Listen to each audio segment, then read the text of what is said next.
যেই ব্যক্তি দুনিয়া ছেড়ে চলে যাবে, মওতের শয্যায় পড়ে থাকে, ওর কাছে চলে যেতেন, যাওয়ার পরে তার মাথাতে হাত রাখতেন, রেখে বলতেন, আল্লাহর গোলাম, আল্লাহ বলেছেন মওতের সময় যন্ত্রণা হবে, আর তুমি এখন সে মওতের যন্ত্রণার সম্মুখীন আছো, তুমি আমাদের বলে দাও মওতের যন্ত্রণা কেমন লাগছে।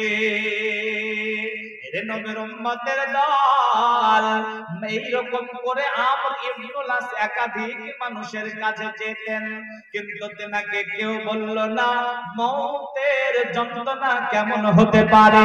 একদিন তিনি ফাঁকা জায়গাতে দাঁড়ালেন, দাঁড়ানোর পরে কান্না করতে আরম্ভ করলেন, আর বললেন, হায় রে, আল্লাহ বলেছেন মওতের সময় যন্ত্রণা হবে, আমি এত এত এত মানুষকে জিজ্ঞাসা করলাম মওতের যন্ত্রণা কেমন হতে পারে, আমাকে কেউ কেন বলল না।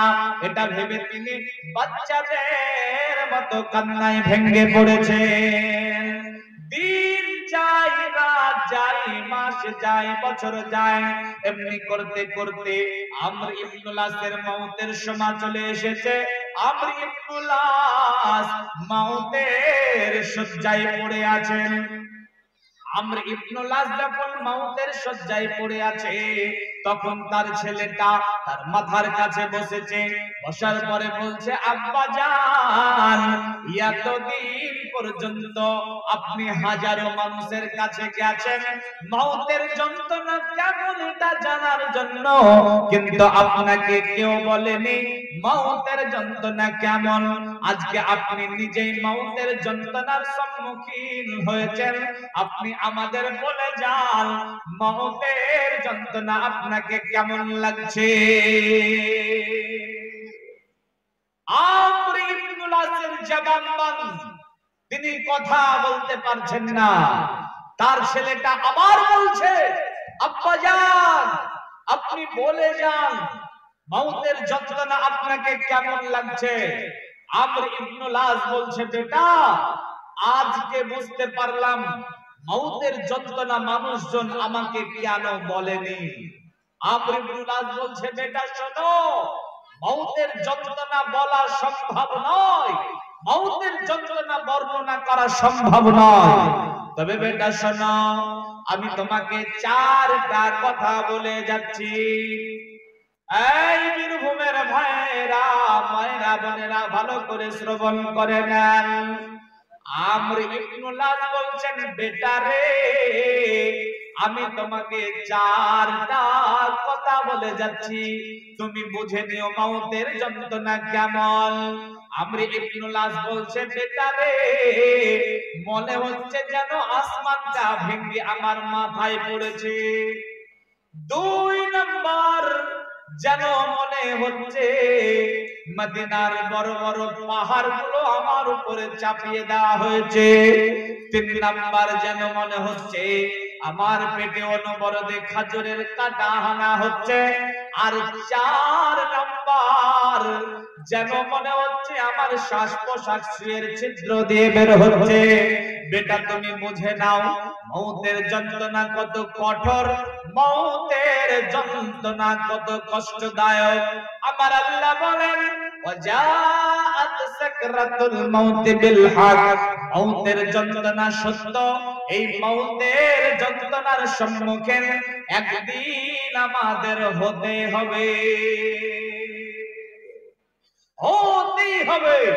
মওতের এই কঠিন যন্ত্রণার সম্মুখীন একদিন আপনাকে আমাকে হতেই হবে। আজ না হয় কাল, না হয় পরশু, একদিন এই যন্ত্রণার সম্মুখীন হতেই হবে, কোনো রেহাই নেই। মওতের যন্ত্রণা কত কঠোর, এই ব্যাপারে আমার আগের বক্তা নবীজির মওতের কথা বলছিলেন, আপনারা শুনলেন।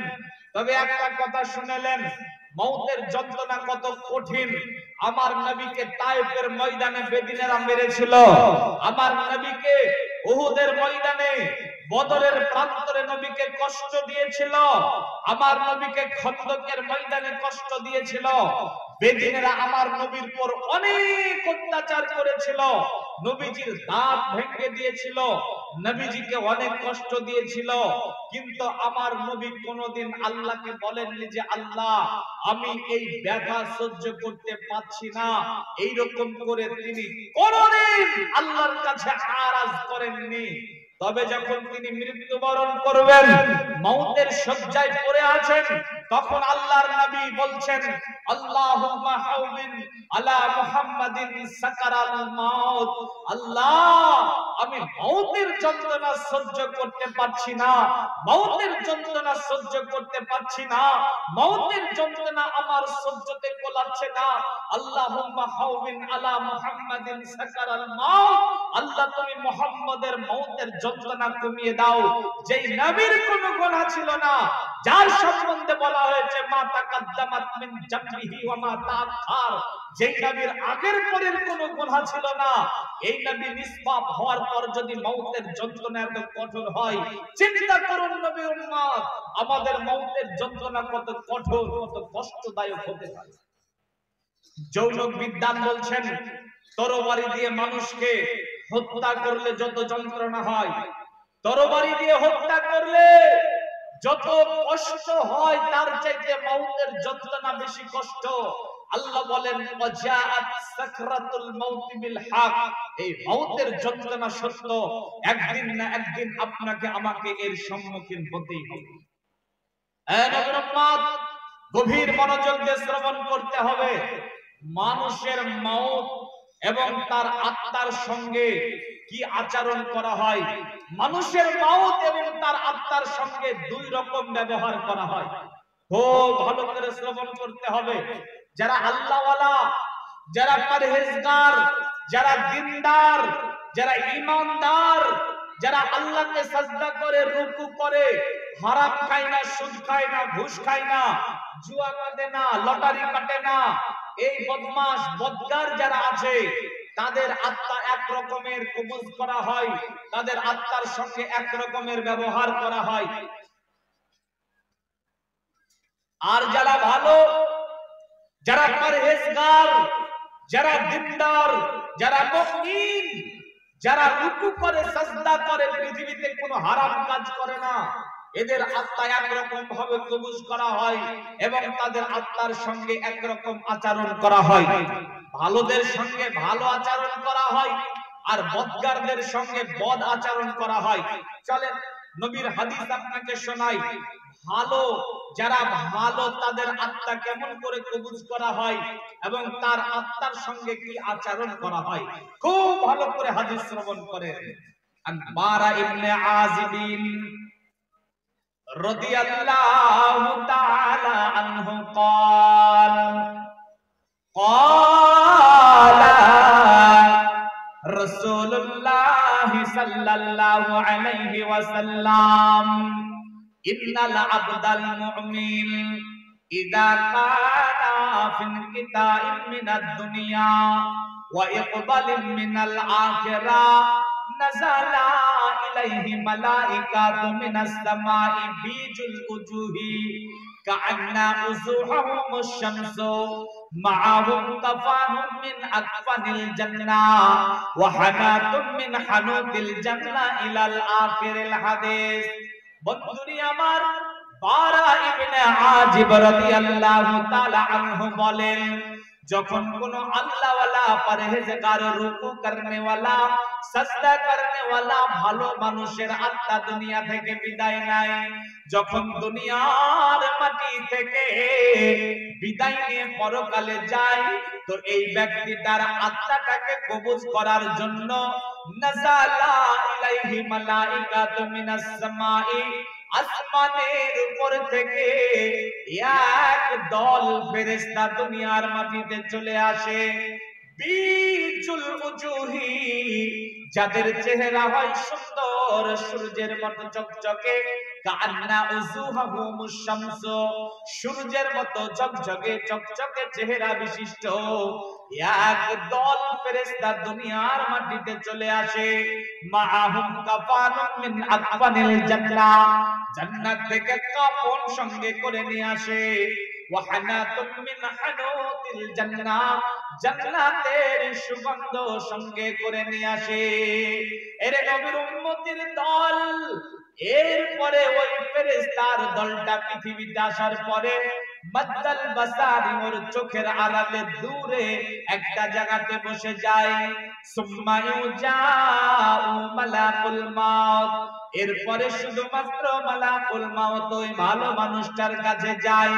আল্লাহকে বিশ্বাস করে, নবীকে বিশ্বাস করে, ইসলামকে ভালোবাসে, কোনদিন হারাম খায় না, হারাম করে না, গুনাহ করে না, এই রকম ভালো মানুষটার কাছে যায়। যাওয়ার পরে মালাকুল মাউত তার মাথাতে, তার কপালে হাত রাখে, রাখার পরে বলে ইয়া আইয়াতুহান নাফসুত তাইয়্যিবা। মালাকুল মাউত বলে, রে ভালো আত্মা, পরহেজগার আত্মা, আল্লাহ ওয়ালা আত্মা, তুখরিজি, বের হয়ে এসো, ইলা মাগফিরাতিন মিনাল্লাহি ওয়া রিজওয়ানা, আল্লাহর ক্ষমার দিকে, আল্লাহর দয়ার দিকে, আল্লাহর ভালোবাসার দিকে বের হয়ে এসো। বন্ধুরে আমার, একটা বোতলের মধ্যে পানি ভরা থাকলে বোতলের শিপাটাকে খুলে দিলে, আর যদি বোতলটাকে কাট করা হয়, যেমনি করে আরাম করে পানি বের হবে, অমনি করে ভালো মানুষের আত্মাটা বের হয়ে আসে। যখনই আত্মাটা বের হয়ে আসে, ওই যে দূরে ফেরেশতার দল বসেছিল জান্নাতের কাফন নিয়ে, ওই ফেরেশতার দলটি দৌড়িয়ে চলে আসে। আসার পর জান্নাতের কাফনে ওরা আত্মাটাকে জড়িয়ে নেয়, জান্নাতের সুগন্ধ তার উপরে ঢেলে দেয়। এরপরে তারা আনন্দ করতে করতে আসমানের দিকে যেতে আরম্ভ করে। দুনিয়া থেকে আসমান পর্যন্ত যত ফেরেশতা মণ্ডলী এই ফাঁকা জায়গাতে আছে, ওই আত্মার ব্যাপারে জিজ্ঞাসা করে, এত দামি আত্মাটা কার? তখন ফেরেশতা মণ্ডলীরা বলে, এটা অমুকের বেটা, অমুকের আত্মা এটা। তখন ফেরেশতারা তার জন্য মাগফিরাতের দোয়া করে। দুনিয়াতে আসমানের গেটের কাছে যখন তার আত্মাটাকে নিয়ে যাওয়া হয়, সঙ্গে সঙ্গে সঙ্গে সঙ্গে তার জন্য দুনিয়ার আসমানটা খুলে যায়। দুনিয়াবি আসমানের উপরে যখন তার আত্মাটাকে উঠানো হয়, আসমানের উপরে এলান হয়ে যায়, একটা ভালো আত্মা এসেছে পৃথিবী থেকে, তাই তো তার সম্মানে দুনিয়াবি আসমানের উপরে যত ফেরেশতা মণ্ডলী আছে সবাই এক জায়গাতে জমা হয়ে যায় এবং আত্মাটার জন্য ভালো দোয়া করে। একটা নেতা বা একটা ভালো মানুষ যখন আমাদের কাছে আসে, হাজার হাজার মানুষ যেমন তাকে সম্মান দিয়ে, সম্বর্ধনা দিয়ে তাকে এগিয়ে নিয়ে আসে, অমনি করে দুনিয়াবি আসমানের ফেরেশতারা দ্বিতীয় আসমান পর্যন্ত তার সম্মানে এগিয়ে যায়। দ্বিতীয় আসমানের গেট সঙ্গে সঙ্গে আত্মাটার জন্য খুলে যায়। আসমানের উপরে, দ্বিতীয় আসমানের উপরে এলান হয়ে যায়, একটা ভালো আত্মা এসেছে। তখন ফেরেশতারা এক জায়গাতে জমা হয়ে যায় এবং তার জন্য মাগফিরাতের দোয়া করে এবং দ্বিতীয় আসমান পর্যন্ত এগিয়ে যায়। এমনি করে তৃতীয় আসমানের ফেরেশতারা চতুর্থ আসমান পর্যন্ত, চতুর্থ আসমানের ফেরেশতারা পঞ্চম আসমান পর্যন্ত, এরপরে সপ্তম আসমানের উপরে যাওয়ার পরে এর আত্মাটাকে জান্নাতের সাব সেন্টার ইল্লিনের মধ্যে রেখে দেয়। এটা যারা ভালো মানুষ, যারা পরহেজগার মানুষ, যারা আল্লাহওয়ালা মানুষ, যারা দিনদার মানুষ, তাদের আত্মার সঙ্গে এইরূপ আচরণ করা হয়, এইরকম সম্মান দিয়ে, এইরকম ভাবে জান্নাতটা কবুজ করে জান্নাতের সাব সেন্টারে রেখে দেওয়া হয়। এবারে যারা বদমাশ, যারা বদগার, যারা দুনিয়াতে অশান্তির বাজারকে গরম করছে, যারা হারাম খায়, সুদ খায়, ঘুষ খায়, লটারি কাটে, যারা পৃথিবীতে চুগলখড়ি করে, দুনাম্বারি করে, নামাজের সঙ্গে, মসজিদের সঙ্গে, ইসলামের সঙ্গে যাদের সম্পর্ক নেই, এই ধরনের বদমাশদের আত্মার সঙ্গে কিরূপ আচরণ করা হয় দেখেন। এই হাদিসের রাবী হচ্ছেন বারা ইবনে আজিব। তিনি বলেন, কোন একদিন একটা আনসারী ব্যক্তির জানাজার জন্য বেরোলাম। এই নবীর উম্মত, খুব গভীরভাবে আলোচনা বোঝার চেষ্টা করতে হবে। বারা ইবনে আযিব রাদিয়াল্লাহু তাআলা আনহু বলছেন, একটা আনসারী ব্যক্তির জানাজার জন্য বেরালাম নবীজির সঙ্গে। আমরা কবরস্থানে পৌঁছে গেছি, এখনো পর্যন্ত লাশ আসেনি। তো আমরা কি করলাম, নবীজি বসে গেলেন একটা জায়গাতে, আমরাও নবীজির কাছে চুপচাপ বসে পড়লাম। বারা ইবনে আযিব রাদিয়াল্লাহু তাআলা বলছেন, আমরা এমন চুপ করে বসে আছি, আমাদের মাথায় যদি কোনো পাখি বসে, পাখি বুঝতে পারবে না যে কোনো পাথরে বসেছে নাকি কোনো মানুষের মাথায় বসেছে। এটা গরস্থানের আদব শিখলেন ভাইরা। গরস্থানে যাওয়ার পর হই হট্টগোল করবেন না, গরস্থানে যাওয়ার পর চিৎকার করবেন না, সমালোচনা করবেন না, গিল্লা গীবত করবেন না। গরস্থানের আদব হচ্ছে চুপচাপ বসে থাকা। বারা ইবনে আযিব রাদিয়াল্লাহু তাআলা বলছেন, আল্লাহর নবীর হাতে ছোট্ট একটুকু কাঠি ছিল, ওই কাঠি দিয়ে তিনি মাটির উপরে দাগ টানছিলেন। এবারে যখন দাগ টানতে টানতে হঠাৎ করে তিনি মাথাটাকে ওঠালেন, ওঠানোর পরে বলছেন, সাথী সঙ্গীরা, তোমরা কবর থেকে আল্লাহর কাছে পানাহ চাও। সাথী সঙ্গীরা, তোমরা কবর থেকে আল্লাহর কাছে পরিত্রাণ চাও, কবর থেকে আল্লাহর কাছে পরিত্রাণ চাও। এইরকম করে তিনি 3 বার কথাটা বললেন। এরপরে তিনি বলছেন, ইন্নাল আবদাল কাফির ইজা কানা ফিল কিতাই মিনাদ দুনিয়া ওয়া ইকবালিন মিনাল আখিরাহ নাযালা ইলাইহি মালাইকাতু মিনাস সামাই সুদুল উজুহি। আল্লাহর নবী বলেন, শোনো রে, যখন কোন বদমাশ মানুষ পৃথিবীর মাটি থেকে বিদায় নেয়, যখন কোন বদগার মানুষ দুনিয়ার মাটি থেকে বিদায় নেয়, যখন পরকালে পদার্পণ করে, তো এই বদমানুষের আত্মাটাকে কবজ করার জন্য আসমানের উপর থেকে এক দল ফেরেশতা দুনিয়াতে আসে। সুদুল উজুহি, যাদের চেহারা হয় কালো খাতারনাক ভয়ঙ্কর চেহারা। এই কালো খাতারনাক চেহারা বিশিষ্ট এক দল ফেরেশতা পৃথিবীর মাটিতে আসে, যারা জাহান্নাম থেকে চট সঙ্গে করে নিয়ে আসে। জাহান্নামের চট সঙ্গে করে নিয়ে আসার পরে মাদ্দাল বাসারি, ওর চোখের আড়ালে দূরে একটা জায়গাতে বসে যায়। সুম্মা ইউজাউ মালাকুল মাউত, এরপরে শুধুমাত্র মালাকুল মাউত ওই ব্যক্তিটার কাছে যায়, বদকার মানুষটার কাছে যায়। যাওয়ার পরে তার মাথাতে হাত রাখে, রাখার পরে বলে, ইয়া আইয়াতুহান নাফসুল খাবাইস, ইয়া আইয়াতুহান নাফসুল খাবাইস, ইয়া আইয়াতুহান নাফসুল খাবাইস। বলে রে খবিশ আত্মা। মালাকুল মউত বলে, খবিশ আত্মা।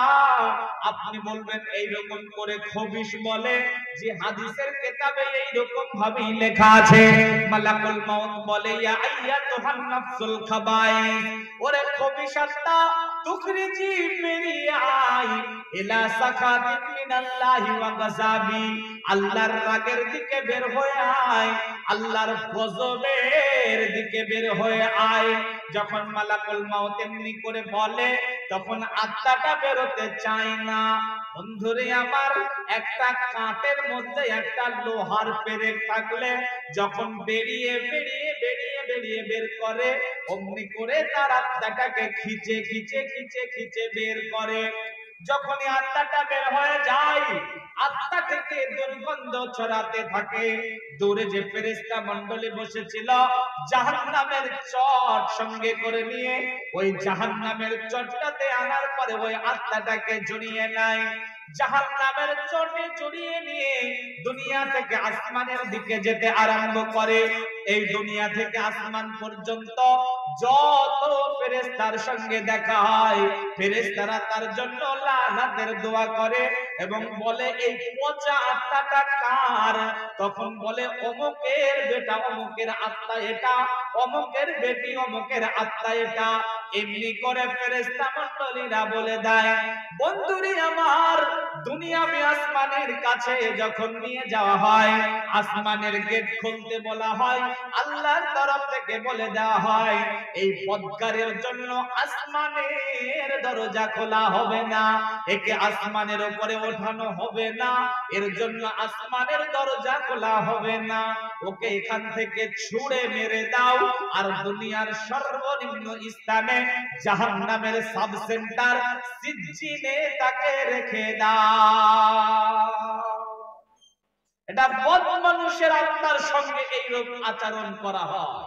যারা বদকার, যারা বদমাশ, যারা পৃথিবীতে অশান্তি করে, আরাম খায়, সুদ খায়, ঘুষ খায়, সাজদা করে না, রুকু করে না, পৃথিবীতে সব সময় কিভাবে বদমাইশি করবে এইরকম চক্রান্ত করে বেড়ায়, এই ধরনের মানুষের সঙ্গে এই আচরণ করা হয়।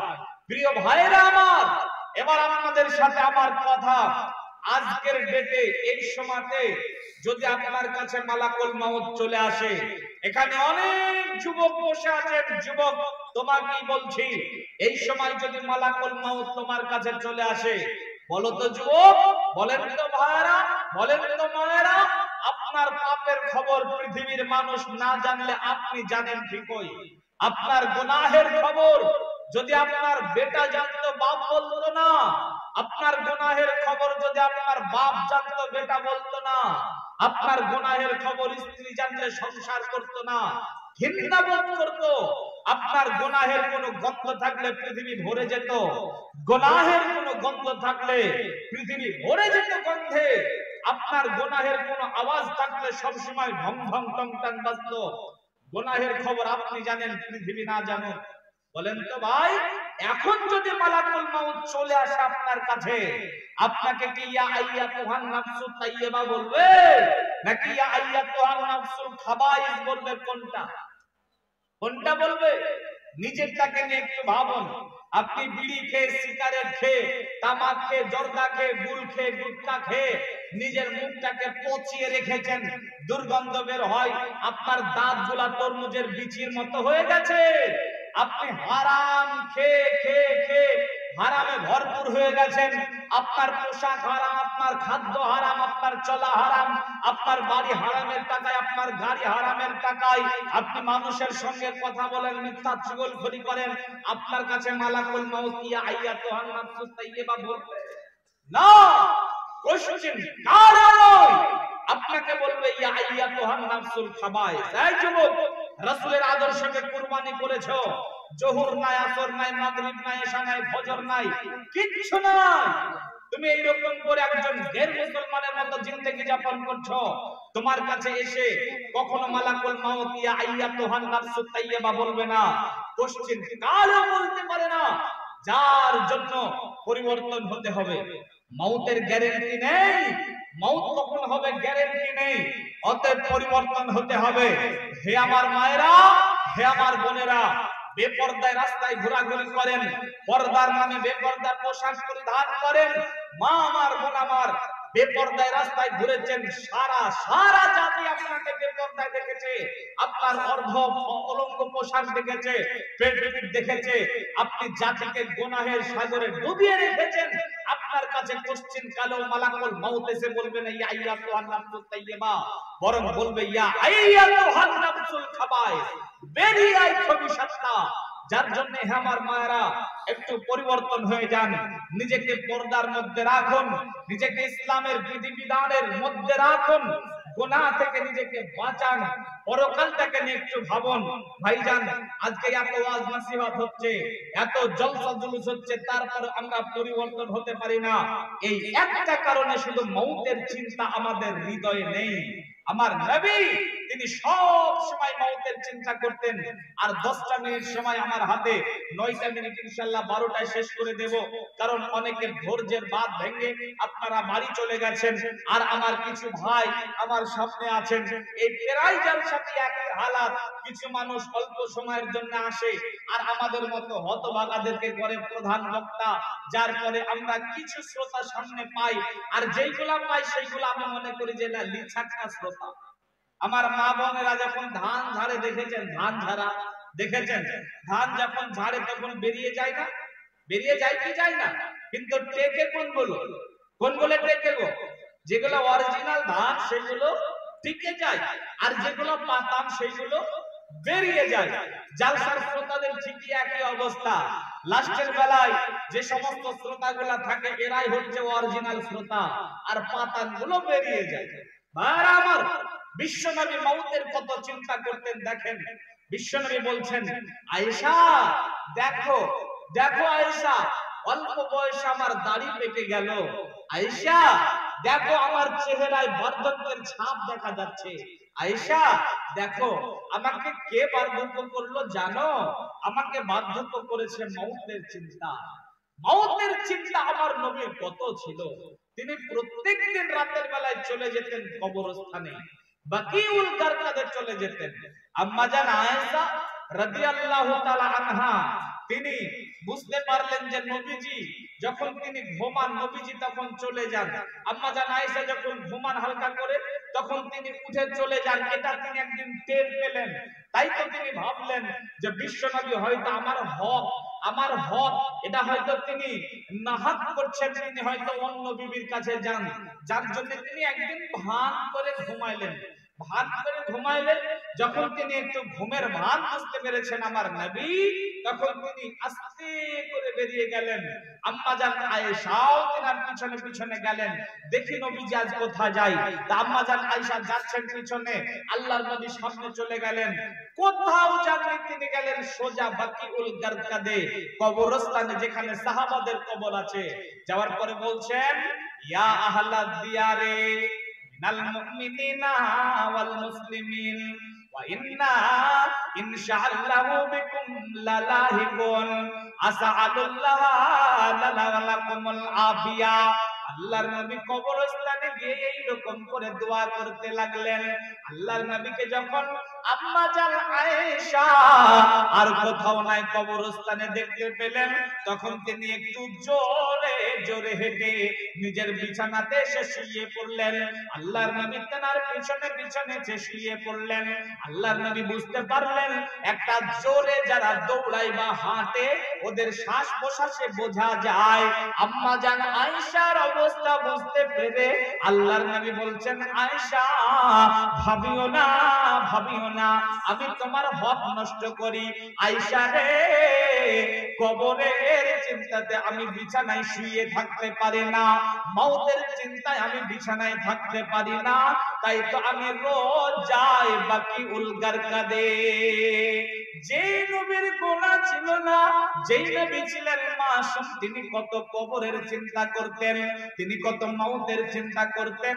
বন্ধুরে আমার, আমরা যদি একটু করে শুধু মওতের চিন্তা করি, পৃথিবীর কাউকে লাগবে না, কোনো ওয়াজ লাগবে না, কোনো জুলুস জালসা লাগবে না, এমনিতেই পরিবর্তন হয়ে যাব। হারাম ছাড়তে পারেন না, সুদ ছাড়তে পারেন না, ঘুষ ছাড়তে পারেন না, জুয়া ছাড়তে পারেন না, শুধু মওতের চিন্তা আপনার হৃদয়কে একটুখানা দেন, দেখবেন আপনি কবে পরিবর্তন হয়ে গেছেন।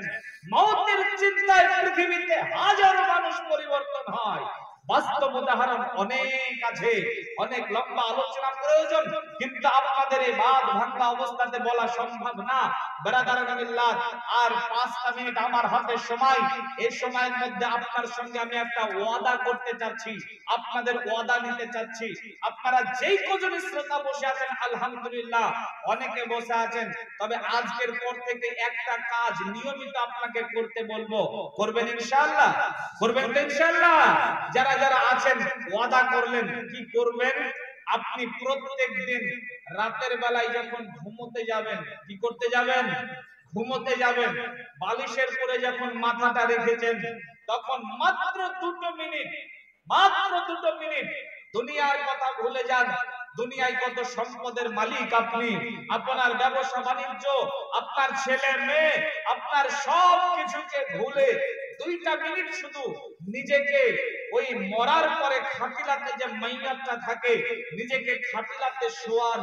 নিজেকে মনে করেন যে আপনি এখন খাটিলাতে শুয়ে আছেন, আপনি এখন খাটিলাতে শুয়ে আছেন আর জানাজার জন্য মানুষজন অপেক্ষা করছে, তাহলে আপনার কি হবে? এই চিন্তা প্রত্যেকদিন 2 মিনিট করবেন। মানুষ যদি প্রত্যেকদিন 2 মিনিট মওতের চিন্তা করতে পারে, ওই মানুষের দ্বারা কখনো কোনো গুনাহ হওয়া সম্ভব নয়। নাপিতখানায় দাড়ি কাটতে বসে চিন্তা করবেন যে একদিন মরে যেতে হবে। সুদ নেওয়ার আগে মনে করবেন যে একদিন মরে যেতে হবে। ঘুষ নেওয়ার আগে একদিন মনে করবেন যে একদিন মরে যেতে হবে। পৃথিবীতে যাবতীয় গুনাহ আছে, এই গুনাহগুলা করার আগে একটুখানা স্মরণ করবেন যে আমাকে একদিন মরে যেতে হবে। এই মওতের চিন্তাতে আপনাকে পরিবর্তন করবে ইনশাআল্লাহ। আজকের পর থেকে রোজ পার ডে প্রত্যেক দিন এই চিন্তা করতে হবে। ইনশাআল্লাহ করবেন? যদি করেন তাহলে আজকের জালসা সাকসেস। যদি করেন তাহলে আজকের তাবলীগী জালসা সাকসেস। তাবলীগী জালসা সাকসেস যদি আপনি এই 2টা মিনিট মওতের চিন্তা করেন। প্রিয় বোনেরা আমার, মায়েরা আমার, আপনারা প্রত্যেকদিন 2টা মিনিট চিন্তা করবেন, তাহলে কোনো অজুহাত আপনাকে নামাজ থেকে বঞ্চিত করতে পারবে না। কেউ আপনাকে বেপরদা করে রাস্তায় নিয়ে যেতে পারবে না। কেউ আপনাকে কোরআন তেলাওয়াত থেকে বঞ্চিত করতে পারবে না। শুধুমাত্র 2টা মিনিট যদি মওতের চিন্তা করেন। আমি এত কথা বলে এই 1.5 ঘন্টা ধরে আপনার সামনে চিল্লিয়ে চিল্লিয়ে বলে বলে যেটুকু আপনাকে আমি বোঝাতে চাইলাম, প্রিয় ভাই আমার, একদিন মরে যেতে হবে। মওত কখন হবে গ্যারান্টি নেই।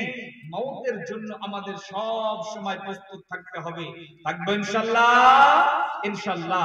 রব্বে করিম তুমি আমাদের সকলকে মওতের চিন্তা আমাদের হৃদয়ে জায়গা করে দাও। বলেন আল্লাহুম্মা আমিন। বলেন আল্লাহুম্মা আমিন।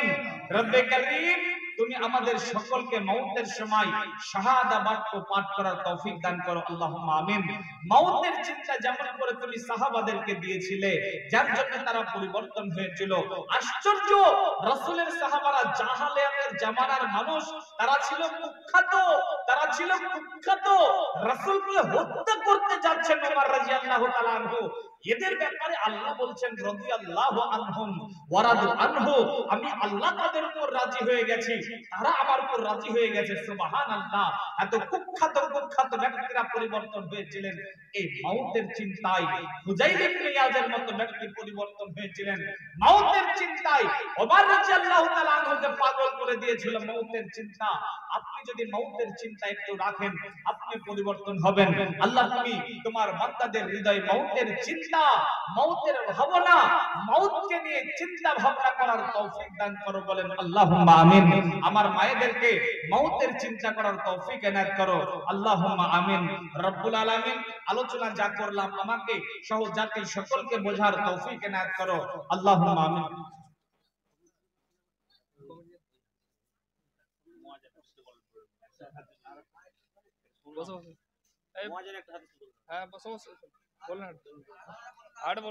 অনেক রাত হয়ে গেছে।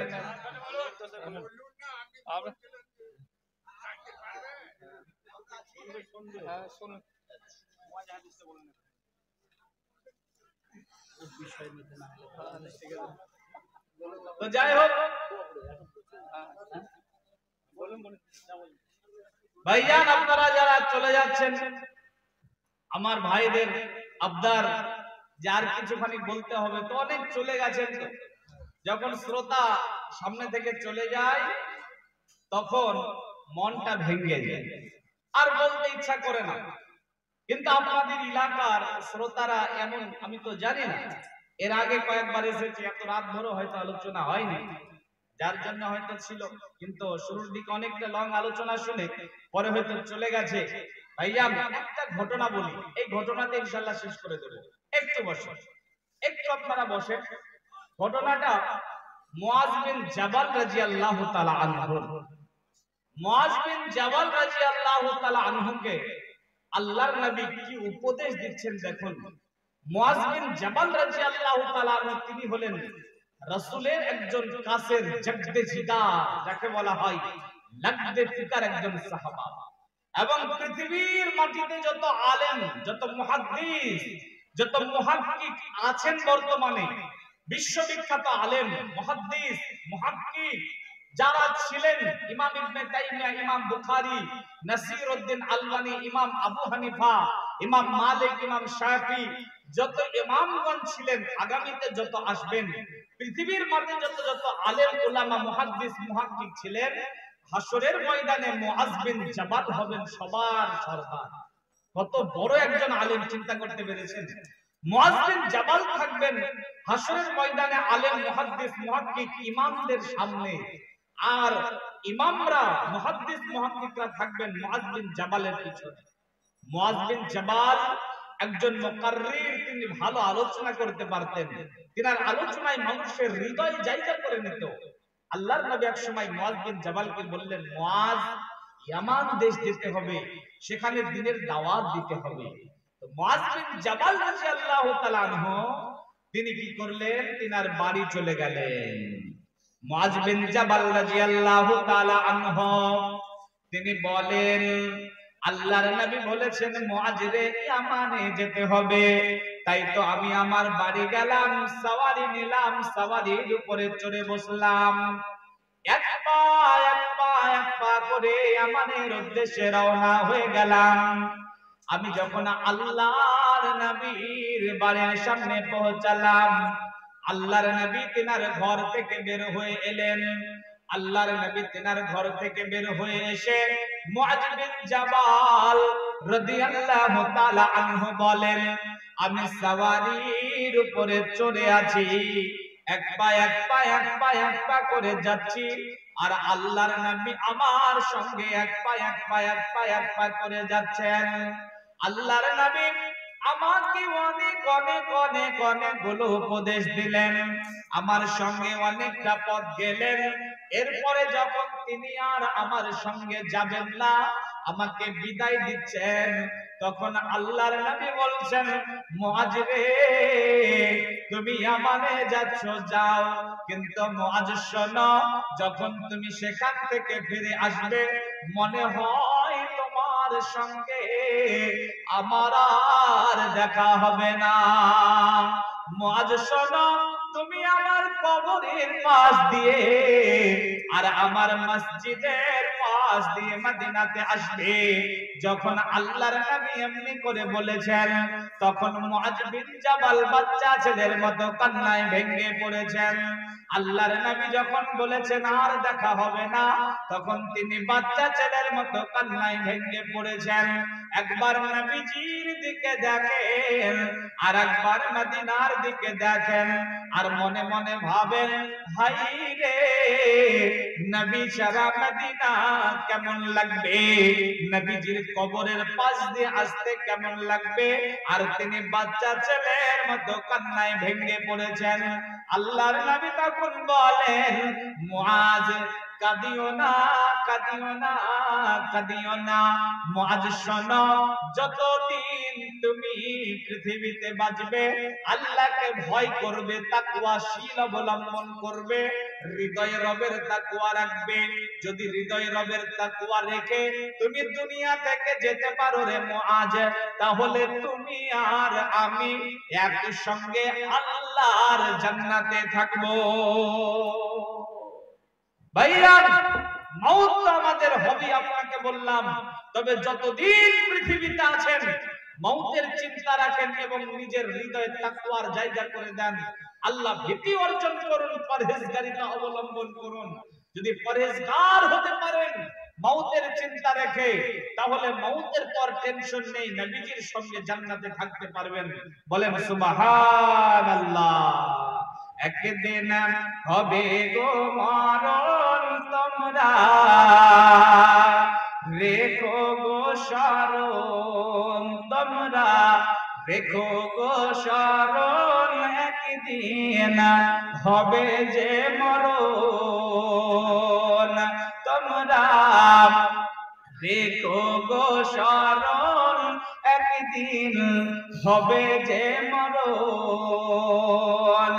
শয়তান তোমার শত্রু বটে, বলে আল কোরআন তোমরা রেখো গো স্মরণ, একদিন হবে যে মরণ। প্রথম নবী জান্নাতে ছিলেন, সঙ্গিনী হাওয়াকে পেলেন। প্রথম নবী জান্নাতে ছিলেন, সঙ্গিনী হাওয়াকে পেলেন। শয়তান চক্রান্ত করে খাওয়াইল গন্ধম তোমরা রেখো গো স্মরণ, একদিন হবে যে মরণ। ইব্রাহিম এক নবী ছিলেন, কুরবানির ডাল পাইলেন।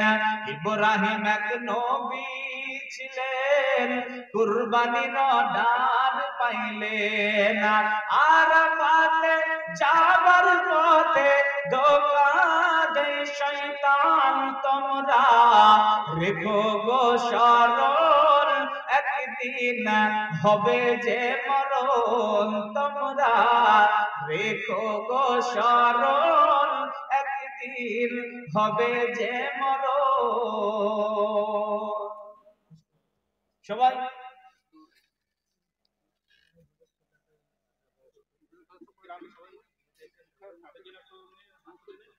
আচ্ছা, তাহলে ভাইয়া আমরা অনেক আলোচনা করলাম কয়েকজন আলোচক মিলে। পরিশেষে আপনাদেরকে এই কথাই বলবো, ভাইজান পৃথিবীতে যতদিন আছেন দিনের উপরে থাকবেন, বলেন ইনশাআল্লাহ। ইনশাআল্লাহ। কি করে